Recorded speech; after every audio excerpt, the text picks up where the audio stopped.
नमस्कार। तेज हरियाणा की फटाफट 25 खबरों के बुलेटिन में आपका स्वागत है। दोस्तों, आज है 3 मार्च दिन बुधवार। यदि आपने अभी तक भी तेज हरियाणा को सब्सक्राइब नहीं किया तो सब्सक्राइब जरूर करें। तो चलिए शुरुआत करते हैं हरियाणा की पहली बड़ी खबर के साथ। आज इलाहाबाद विधानसभा में होगी किसानों की महापंचायत, बड़ी संख्या में जुटेंगे किसान। इनेलो का दावा रिकॉर्ड तोड़ और ऐतिहासिक होगी अब तक की किसानों की महापंचायत। हरियाणा के युवाओं को मिलेगा 75% रोजगार। प्रदेश के युवाओं के लिए मंगलवार का दिन बड़ी खुशी लेकर आया, क्योंकि जननायक जनता पार्टी का युवाओं से किया गया सबसे बड़ा चुनावी वादा पूरा हुआ। हरियाणा के महामहिम राज्यपाल सत्यदेव नारायण आर्य द्वारा प्रदेश के युवाओं को प्राइवेट नौकरियों में 75% रोजगार देने संबंधित बिल को मंजूरी दे दी गई। अब प्रदेश की हर कंपनी, सोसाइटी, ट्रस्ट आदि व्यवसाय में हरियाणवी युवाओं का अधिकार होगा। इसको लेकर जल्द ही कानून से संबंधित नियमों का ढांचा भी तैयार कर लिया जाएगा। ये जानकारी प्रदेश के उप मुख्यमंत्री दुष्यंत चौटाला ने खुशी जाहिर करते हुए राज्य के युवाओं को दी है। उप मुख्यमंत्री ने बिल की मंजूरी के लिए महामहिम राज्यपाल का आभार प्रकट किया। दुष्कर्म आरोपियों को पकड़ने गई पुलिस टीम पर हमला, सीआईए की गाड़ियों में तोड़फोड़, 5 पुलिसकर्मी घायल। पलवल जिले के गांव नगला एहसानापुर में दुष्कर्म के आरोपी को पकड़ने के लिए गई पुलिस पर गांव के लोगों ने हमला बोल दिया। हमले में 5 पुलिस कर्मचारी घायल हो गए, जबकि एक की हालत गंभीर बताई गई है। इतना नहीं, गांव के लोगों ने मुड़कटी थाना और होडल की सीआईए पुलिस की गाड़ियों को भी तोड़ दिया। पुलिस ने मामले में 2 नामजद सहित 30 लोगों के खिलाफ मामला दर्ज कर आरोपियों की तलाश शुरू कर दी है। मुड़कटी थाना प्रभारी प्रीतम सिंह के मुताबिक 3 दिन पूर्व नगला एहसानपुर में एक नाबालिग लड़की के साथ दुष्कर्म हुआ था, जिससे पुलिस ने लड़की के बयान पर दुष्कर्म का मामला दर्ज किया था। हरियाणा सरकार की मुश्किलें खड़ी कर रहे गृह मंत्री अनिल विज से बीजेपी नेतृत्व नाराज। हरियाणा के गृह, स्वास्थ्य एवं शहरी निकाय मंत्री अनिल विज लगातार अपनी सरकार के लिए मुश्किलें खड़ी कर रहे हैं। ताजा ही मामला डीजीपी मनोज यादव को पद से हटाने का है, जिसे लेकर बीजेपी का केंद्रीय नेतृत्व खासा नाराज है। गृह मंत्री विज चाहते हैं कि 2 साल का कार्यकाल पूरा होने के बाद डीजीपी मनोज यादव को उनके पद से हटाकर किसी नए आईपीएस अधिकारी को इस पद पर काबिज किया जाए, जबकि मुख्यमंत्री मनोहर लाल 2 टूक में कह चुके हैं कि डीजीपी को केंद्र से मांग कर लाया गया है। उनकी सेवा विस्तार की जानकारी भी केंद्र को दी गई है। ऐसे में मनोज यादव डीजीपी के पद पर बरकरार रहेंगे। डीजीपी मनोज यादव को उनके पद से हटाने का विवाद बीजेपी के केंद्रीय नेतृत्व तक पहुंच चुका है। गृह सचिव राजीव अरोड़ा को नए डीजीपी के लिए 7 आईपीएस अधिकारियों का पैनल तैयार करने संबंधी लिखे पत्र के तुरंत बाद गृह मंत्री ने दिल्ली में बीजेपी अध्यक्ष जेपी नड्डा और राज्य मंत्री राजनाथ सिंह से मुलाकात की थी, जिनमें सीएम फ्लाइंग और प्रदूषण नियंत्रण बोर्ड का छापा, अवैध रूप से चल रही फैक्ट्री पकड़ी गई। जींद के अलेवा में सीएम फ्लाइंग और प्रदूषण नियंत्रण बोर्ड की टीम ने मंगलवार को गांव शाहपुर के निकट खेतों में चल रही नो सादर तैयार करने वाली फैक्ट्री में छापेमारी की। छापेमारी के दौरान फैक्ट्री का लाइसेंस रिन्यू नहीं मिला और इसके साथ ही प्रदूषण नियंत्रण बोर्ड से कोई अनुमति नहीं मिली। सीएम फ्लाइंग को सूचना मिली थी कि गांव शाहपुर के निकट खेतों में अवैध रूप से नौसादर की फैक्ट्री चल रही, जिसमें भट्टियों के माध्यम से नौसादर तैयार किया जाता है। नौसादर का प्रयोग दवाइयों में होता है। भट्टियों से उठने वाले धुएं के कारण पर्यावरण प्रदूषित हो रहा है। दुष्यंत चौटाला का तंज, सोनिया गांधी के खिलाफ अविश्वास प्रस्ताव लाने की तैयारी में जुटे भूपेंद्र सिंह हुड्डा। हरियाणा के डिप्टी सीएम चौटाला ने फरीदाबाद में जिला परिवाद व कष्ट निवारण समिति की बैठक में शामिल हुए। इस दौरान उन्होंने वरिष्ठ कांग्रेस नेता और पूर्व मुख्यमंत्री हुड्डा पर जमकर निशाना साधा। हुड्डा पर तंज कसते हुए डिप्टी सीएम ने कहा कि अब हमारी सरकार के खिलाफ अविश्वास प्रस्ताव क्या लाएंगे। हुड्डा अपनी ही पार्टी कांग्रेस में विश्वास खो चुके हैं। अब तो हुड्डा सोनिया गांधी के खिलाफ भी अविश्वास प्रस्ताव लाने की तैयारी में है। किसान आंदोलन पर दुष्यंत चौटाला ने कहा कि सभी 40 किसान संगठनों के प्रतिनिधि एक मंच पर आकर सरकार से वार्ता करें और कृषि सुधार कानून के खिलाफ चल रही आंदोलन का हल निकालें। दरअसल हरियाणा विधानसभा का बजट सेशन 5 मार्च से शुरू हो रहा है। मुख्य विपक्षी पार्टी कांग्रेस ने पहले ही ऐलान किया है कि वे बीजेपी जजपा गठबंधन सरकार के खिलाफ अविश्वास प्रस्ताव पेश करेंगी। पिछले दिनों कांग्रेस विधायक दल की बैठक में यह फैसला किया गया था कि केंद्र के तीनों कृषि कानूनों के खिलाफ राज्य सरकार को घेरेगी। भूपेंद्र सिंह हुड्डा का कहना था कि पार्टी विधानसभा के अंदर और बाहर किसानों के मुद्दे पर हरियाणा सरकार पर दबाव डालेगी। हरियाणा के कई विभागों में कर्मचारियों को 6 माह से वेतन नहीं, सर्व कर्मचारी संघ ने लिखा सीएम को खत। हरियाणा सरकार के करीब 1 दर्जन विभागों के हजारों कर्मचारियों ने 2 से 6 माह का वेतन नहीं मिलने का दावा किया। कर्मचारियों के सबसे बड़े संगठन सर्व कर्मचारी संघ हरियाणा ने मनोहर सरकार को पत्र लिखकर कर्मचारियों का बकाया वेतन जारी करने की मांग की है।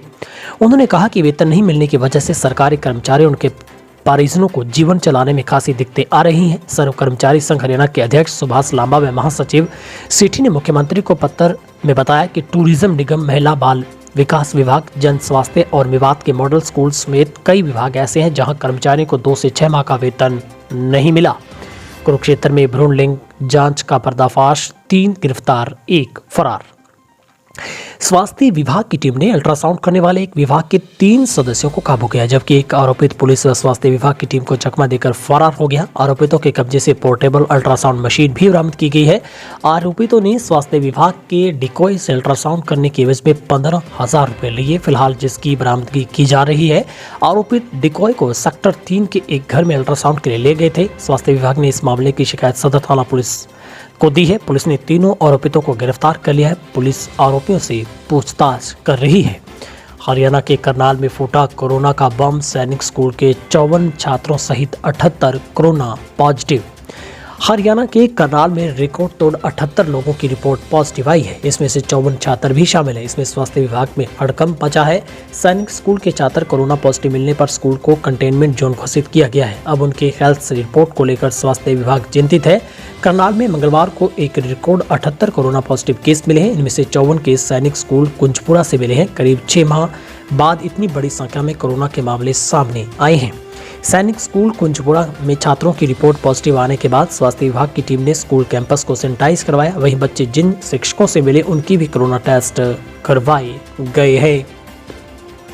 राजस्थान जाते हुए छारा टोल पर रुके राकेश टिकैत, बोले ट्रैक्टर रखो तैयार, कभी भी हो सकता है दिल्ली कूच का ऐलान। 3 कृषि कानूनों के विरोध में चल रहे आंदोलन के बीच लगातार महापंचायतों में पहुंच रहे राकेश टिकैत मंगलवार को राजस्थान जाते हुए बहादुरगढ़ के करीब 25 किलोमीटर दूर छारा गांव के टोल पर कुछ मिनटों के लिए रुके। यहां पर किसानों ने टिकैत का स्वागत किया। टिकैत ने भी समर्थकों के साथ फोटो खिंचवाए। साथ ही किसानों से आह्वान दोहराया कि धरने और आंदोलन को मजबूत रखो, अपने ट्रैक्टरों में डीजल भरवा कर रखो, ताकि कभी भी दिल्ली कूच के लिए कोई कॉल आए तो उस वक्त कोई भी समस्या ना उठानी पड़े। इस बार जब भी दिल्ली कूच होगा तो 40 लाख ट्रैक्टरों के साथ होगा। छारा टोल पर भाइयों के नेता डंपी पहलवान और छारा से किसान नेता चिंटू समेत कई लोग टिकैत के स्वागत में जुटे। चुनाव वाले राज्यों में बीजेपी का विरोध करेगा किसान मोर्चा। संयुक्त किसान मोर्चा ने मंगलवार को कुंडली बॉर्डर पर बैठक कर नए कृषि कानूनों के विरोध में चल रहे आंदोलन के अगले चरण का ऐलान किया। 15 मार्च तक के लिए घोषित किए गए आंदोलन से 6 मार्च का केएमपी को 5 घंटे के लिए जाम करने के अलावा विभिन्न राज्यों में होने वाले विधानसभा चुनाव में बीजेपी और उसकी सहयोगी पार्टियों का विरोध करने की घोषणा की गई है। इसकी शुरुआत 12 मार्च को पश्चिमी बंगाल के कोलकाता से होगी। संयुक्त किसान मोर्चा की राष्ट्रीय समिति की बैठक में आंदोलन की आगामी रणनीति पर चर्चा की गई। फिर आंदोलन के एक अगले चरण का ऐलान किया गया है। इसकी जानकारी देते हुए संयुक्त किसान मोर्चा के नेता बलवीर सिंह राजेवाल सहित अन्य नेता मौजूद रहे। बताया गया है कि 6 मार्च को आंदोलन के 100 दिन पूरे हो रहे हैं। इसी दिन सुबह 11 से शाम 4 बजे तक के लिए कुंडली, मानेसर और परवल एक्सप्रेसवे को जगह जगह जाम किया जाएगा। विधायक व पूर्व पार्षद घर में किए गए कैद।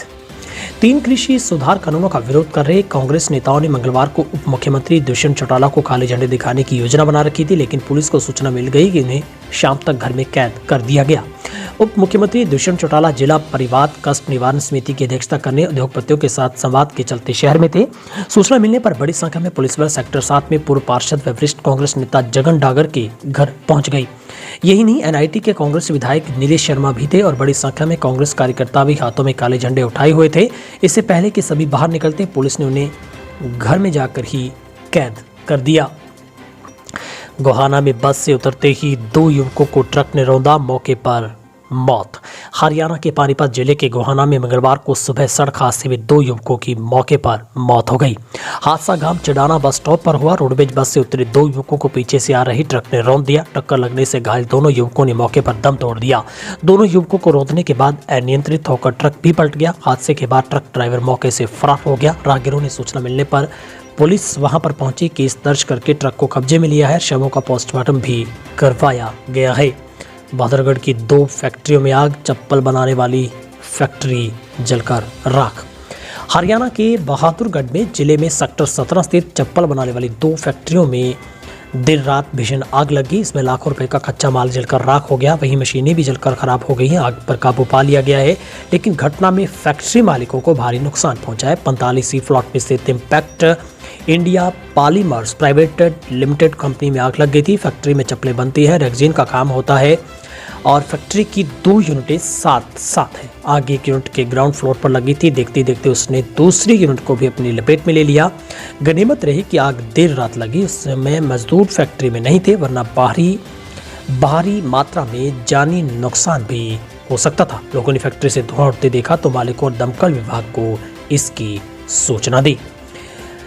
रेवाड़ी में मध्य प्रदेश के 2 युवकों की मौत। हरियाणा के रेवाड़ी जिले में कमरे में लगी आग में झुलसने से 2 युवकों की मौत होगी। घटना शहर के मोहल्ला हंसनगर की है। आग में झुलसे युवकों को पड़ोसी हॉस्पिटल लेकर पहुंचे, लेकिन एक युवक ने रास्ते में दम तोड़ दिया था। दूसरे की मौत पीजीआई रोहतक में इलाज के दौरान हो गई। जांच अधिकारी के मुताबिक आग देर रात लगी थी। मृतकों की पहचान मध्य प्रदेश के तौर पर हुई है। दोनों रेवाड़ी में मजदूरी करते थे, किराए के मकान में रहते थे। दोनों ही शराब पीने के आदी बताए जा रहे हैं। घटना के बाद वे खाना खाकर शराब पीकर सो गए थे। पानीपत के पौष इलाके में नगर निगम के एक्सियन की कार के 4 पहिए उड़ा ले गए चोर। घर के बाहर गाड़ी खड़ी करने वालों के लिए ये खबर जरूरी है। पानीपत में चोरों ने अब कार बाइक के साथ साथ पहिए भी चुराने शुरू कर दिए हैं।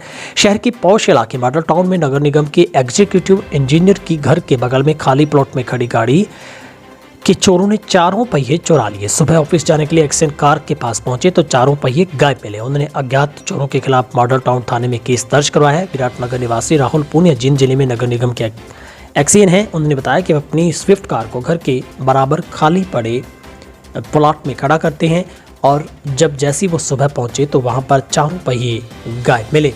मौसम विभाग ने सोमवार को 3 महीनों मार्च, अप्रैल और मई के लिए गर्मी का अनुमान जारी किया था। इसके मुताबिक दक्षिण और मध्य भारत को छोड़कर उत्तर भारत समेत देश के ज़्यादातर इलाकों में टेम्परेचर सामान्य से ज़्यादा रहेगा। ये 1 डिग्री तक रह सकता है। टेम्परेचर नॉर्मल से ज़्यादा रहने के संकेत मार्च के पहले दिन ही दिखे थे। उत्तर और मध्य भारत में 1 मार्च का पारा सामान्य से 3 से 6 डिग्री ज़्यादा है। गर्मी को लेकर मौसम विभाग का अनुमान पिछले 5 साल में 90% स्टेक पाया गया है। उत्तर पश्चिमी, उत्तर व पूर्वोत्तर भारत के ज़्यादातर हिस्सों, मध्य भारत के पूर्वी पश्चिमी भागों के कुछ हिस्सों, उत्तरी प्रायद्वीप और तटीय इलाकों में मैक्सिमम टेम्परेचर सामान्य से ज़्यादा रहेगा। ज़्यादातर समय लू चल सकती है। पंजाब, हरियाणा, चंडीगढ़, बिहार, झारखंड, उड़ीसा में पारा सामान्य से ज़्यादा रहने के आसार हैं। जहरीली शराब मामले में एसआईटी और एसईटी ने सौंपी सिफारिशें, विश्लेषण की जिम्मेदारी भी सौंपी गई। मनोहर सरकार ने कहा है कि जहरीली शराब पीने से 47 लोगों की मौत और अवैध शराब के अन्य मामलों में जांच के लिए गठित एसआईटी और एसईटी सिफारिशों का विश्लेषण करने के लिए मुख्य सचिव विजयवर्धन की एक सदस्यीय समिति का गठन किया गया है।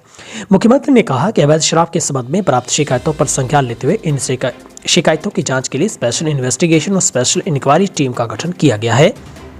इन समितियों ने अलग अलग अपनी सिफारिशें सरकार को सौंप दी हैं। अब मुख्य सचिव इन सिफारिशों का विश्लेषण करेंगे, दोषी पाए गए लोगों के खिलाफ सख्त कार्रवाई करेंगे। खट्टर ने कहा कि शराब तस्करी पर अंकुश लगाने के लिए लगातार प्रयास किए गए हैं। ये एक बहुत गंभीर मामला है। निरंतर संबंधित कार्यालयों द्वारा कड़ी निगरानी रखी जाती है। मुख्यमंत्री ने पंचकुला को दिया खास तोहफा। मुख्यमंत्री खट्टर ने पंचकुला में विभिन्न विकास शुल्क और करों को लगभग 1/3 कम करते हुए इन्हें मोहाली और जीरकपुर के बराबर लाने की घोषणा कर दी है। पंचकुला के समग्र विकास को सुनिश्चित करने और निवेशकों को आकर्षित करने के लिए हरियाणा के मुख्यमंत्री ने पंचकुला के विभिन्न विकास शुल्क और करों को लगभग 1/3 कम करते हुए मोहाली और जीरकपुर के बराबर लाने की घोषणा कर दी है। मुख्यमंत्री ने प्रेस वार्ता को संबोधित करते हुए कहा कि पंचकुला के विकास को सुनिश्चित करने के लिए ईडीसी और आईडीसी को मोहाली और जीरकपुर के बराबर लाने का निर्णय लिया गया ताकि पंचकुला को स्मार्ट सिटी, पर्यटन स्थल और एजुकेशन हब के रूप में विकसित किया जा सके। मुख्यमंत्री ने कम की दरों की घोषणा करते हुए कहा कि रेजिडेंशियल प्लॉट कॉलोनी के ईडीसी आईडीसी की दरें अब 1.24 करोड़ रुपए प्रति एकड़ से कम करके 43.72 लाख रुपए प्रति एकड़ कर दी गई है। इसी प्रकार रेजिडेंशियल ग्रुप हाउसिंग कॉलोनी के लिए ईडीसी आईडीसी की दरें 3.40 करोड़ रुपए प्रति एकड़ से कम करके 1.17 करोड़ रुपए प्रति एकड़ की गई है। ट्रिपल मर्डर में 8 लोग दोषी करार। करीब 4 वर्ष पुराने मामले में हिसार के गांव शेखपुरा में पंचायत चुनाव की रंजिश के चलते फाक के दिन हुए ट्रिपल मर्डर केस में अदालत ने 8 लोगों को दोषी करार दिया है। अदालत द्वारा दोषी करार को सजा सुनाने के लिए 5 मार्च की तारीख मुकर्रर की गई है। गौरतलब है कि पुलिस ने 13 मार्च 2017 को गांव शेखपुरा के संजय की शिकायत पर कुछ लोगों के खिलाफ जो मामला दर्ज किया था, जिसमें मुकेश व राजकुमार की गोलियों से छलनी कर हत्या करने के आरोप में केस दर्ज किया गया था। ट्रिपल मर्डर केस में तत्कालीन डीएसपी भगवान दास सहित 24 लोगों के खिलाफ आरोप लगे थे। फाक के दिन 2 गुटों के बीच हुए संघर्ष के इस मामले की जांच एसआईटी द्वारा करवाई गई थी। अभय चौटाला का बयान, मैंने इस्तीफा देकर सभी बहरूपियों को बेनकाब कर दिया। मंगलवार को नारनौंद के गांव राखी में 12 खाप के निर्माणाधीन चबूतरे पर 12 खाप द्वारा किसान मजदूर महापंचायत का आयोजन किया गया। मौजूदा किसान नेताओं ने किसानों को संबोधित करते हुए कहा कि चौधरी अभय चौटाला ने विधायक पद से इस्तीफा देकर ताऊ देवीलाल की बलिदानी परंपरा को आगे बढ़ाया है। इनेलो के प्रधान महासचिव अभय चौटाला ने कहा कि हरियाणा सरकार ने इस कोरोना काल में एक राजनीतिक कमेटी बनाई थी, जिसका सदस्य उन्हें भी बनाया था। उन्होंने सरकार को सुझाव दिया था कि हरियाणा के किसान की फसल एक एक दाना खरीदा जाए, लेकिन हरियाणा सरकार ने कोरोना की आड़ में 9 बड़े घोटाले किए। केंद्र सरकार ने 3 काले कृषि कानून बनाए। खिलौना उद्योग को बढ़ावा देगी प्रदेश सरकार।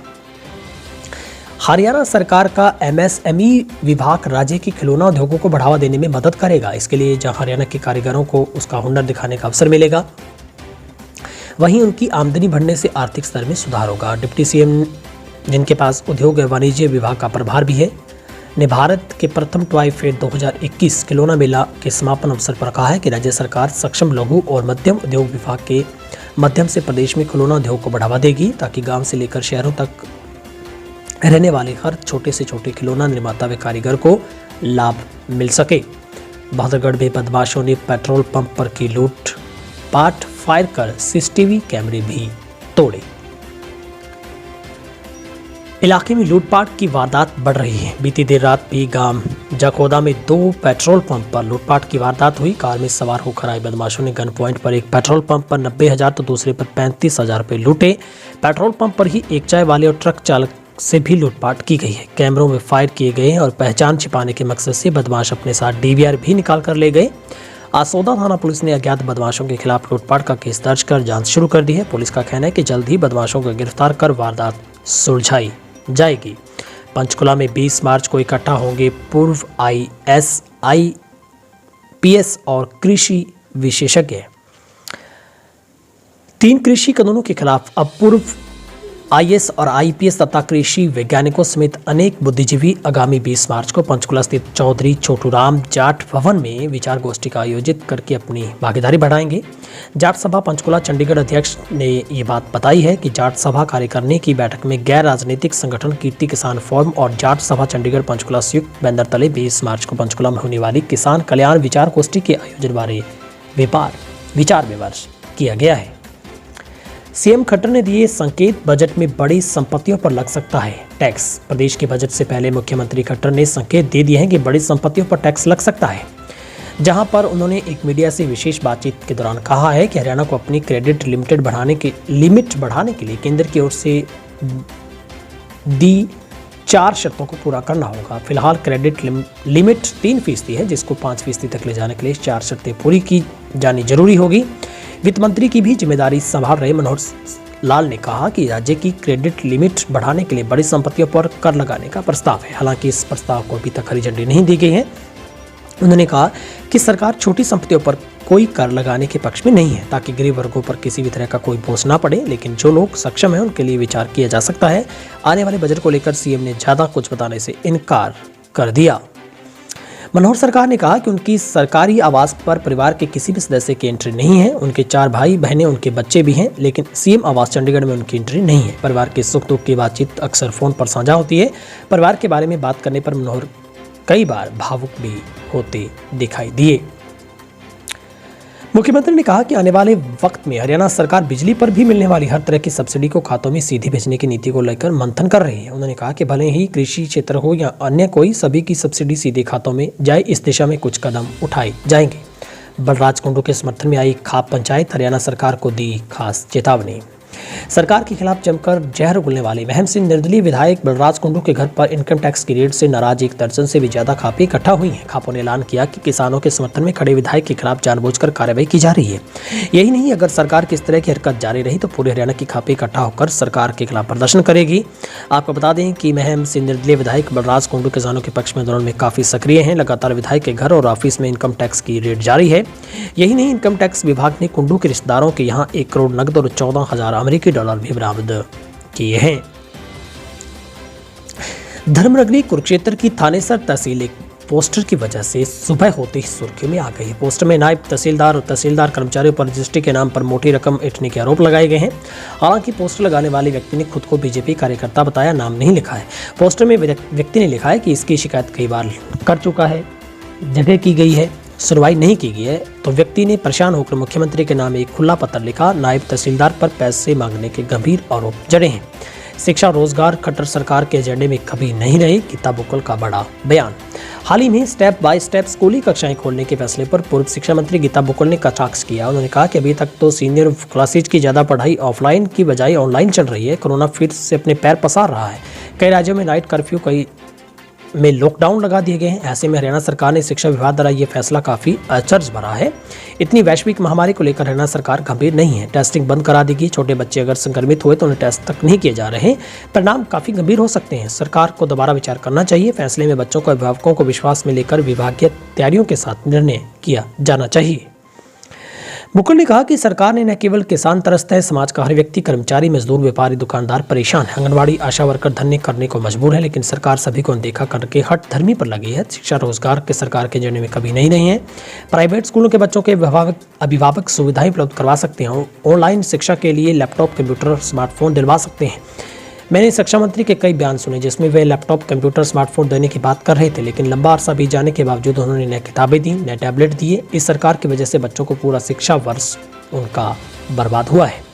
भारतीय जनता पार्टी ने अनुसूचित जाति मोर्चा के राष्ट्रीय पदाधिकारी की घोषणा की जारी। पार्टी के राष्ट्रीय अध्यक्ष जेपी नड्डा की सहमति के बाद नामों की घोषणा की गई है। इसमें हरियाणा के राम अवतार वाल्मीकि भी शामिल है। राम अवतार को मोर्चा का राष्ट्रीय उपाध्यक्ष बनाया गया है। महंगाई पर बोले खट्टर, तेल की कीमतें बढ़ाना घटाना सरकार के हाथ में नहीं। हरियाणा के मुख्यमंत्री ने डीजल पेट्रोल के दामों के बढ़ने पर प्रतिक्रिया जाहिर की है। मुख्यमंत्री ने कहा कि तेल की कीमतों को बढ़ाना घटाना सरकार के हाथ में नहीं है। उन्होंने कहा कि इतना रेट का बढ़ना सामान्यतः सब चीजों में होता है। मुख्यमंत्री ने आज एक प्रेस वार्ता के दौरान पत्रकारों के सवालों का जवाब दिया। मुख्यमंत्री ने कहा कि कोरोना महामारी का राज्य में रेवेन्यू पर काफी ज्यादा असर पड़ा है। लगभग 2 महीनों तक कोरोना काल में कठिनाई का सामना करना पड़ा, जिस कारण अतिरिक्त ऋण लेकर बजट की कमी पूरी की गई है। उन्होंने कहा कि ऋण लेने पर सहमति सर्वदलीय बैठकों में ली गई थी। कोरोना काल में सरकार ने समय पर सैलरी, पेंशन दिया। वहीं कोरोना रिलीफ फंड में 325 करोड़ रुपए मिला, जिस पर आज भी काम चला रहे हैं। हरियाणा में कोरोना के 175 नए पॉजिटिव केस आए सामने। गुरुग्राम से 48 लोगों की कोरोना रिपोर्ट पॉजिटिव पाई गई है। फरीदाबाद से 12, सोनीपत से 3, हिसार से 1, अम्बाला से 18, करनाल से 20, पानीपत से 6, रोहतक से 1, पंचकुला से 17, कुरुक्षेत्र से 31, यमुनानगर से 12, सिरसा से 1, कैथल से 2, जींद से 2 और चरखी दादरी से 1। जबकि हरियाणा के नूंह, फतेहाबाद, पलवल, झज्जर, भिवानी और रेवाड़ी में कोई भी कोरोना का पॉजिटिव केस नहीं मिला है। फिलहाल हरियाणा में कुल 2,71,125 संक्रमित मरीज हुए, जिनमें से 2,66,725 मरीज ठीक हो चुके हैं। 98.38% हरियाणा का रिकवरी रेट है। कांग्रेस की किसान मजदूर सम्मेलन में नहीं पहुंची कांग्रेस प्रदेशाध्यक्ष कुमारी सैलजा। कृषि कानूनों को लेकर हो रहे किसानों के विरोध के समर्थन में कांग्रेस पार्टी द्वारा खुरानिया पैलेस में किसान मजदूर सम्मेलन आयोजित किया गया। कांग्रेस प्रदेशाध्यक्ष कुमारी सैलजा इस सम्मेलन में नहीं पहुंची। हरियाणा प्रदेश प्रभारी विवेक बंसल ने कहा कि किसानों के लिए केंद्र सरकार द्वारा लागू किए गए तीनों कृषि कानून एक साजिश के तहत बनाए गए हैं। आज पूरे देश का किसान इन कानूनों से परेशान है। यही कारण है कि किसान इस समय दिल्ली में प्रदर्शन कर रहे हैं। हरियाणा और पंजाब का आभार है कि जिन्होंने देश को स्वाभिमान और गौरव से जीना सिखाया है। हरियाणा सीएम ने पंचायत चुनाव समेत कई मुद्दों पर अपनी बात रखी है, जहां पर मुख्यमंत्री ने साफ किया कि अभी वातावरण ठीक नहीं है। वातावरण ठीक होने के बाद चुनाव करवाए जाएंगे। तो सीधे तौर पर हरियाणा के मुख्यमंत्री का ये कहना है कि किसान आंदोलन के चलते जहां पर गांव-गांव में बीजेपी नेताओं का विरोध हो रहा है, ऐसे में सरकार फूंक फूंक कर अपना कदम आगे रखना चाहती है। निश्चित तौर पर सरकार के अनुरूप अब माहौल नहीं है।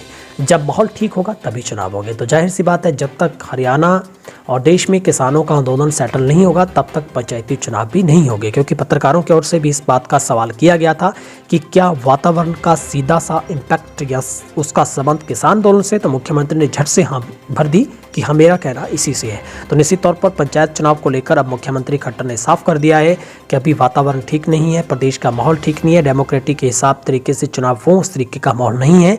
मतलब इसका यह है कि बीजेपी को अपने विरोध का डर है। ऐसे में सरकार चुनाव नहीं करवाना चाहती, तो जाहिर सी बात है चुनाव अभी आगे जाएंगे। फिलहाल आज के फटाफट 25 खबरों के बुलेटिन में इतना ही। यदि आपने अभी तक भी हमारे चैनल को सब्सक्राइब नहीं कर रखा था तो सब्सक्राइब जरूर कर लें। मित्रों दोस्तों के साथ वीडियो को शेयर करें और ज़्यादा से ज़्यादा चैनल को आप हमें कमेंट बॉक्स में जाकर अपनी राय भी जरूर रखें। आप सब लोगों का दिन शुभ रहे। बहुत बहुत शुक्रिया।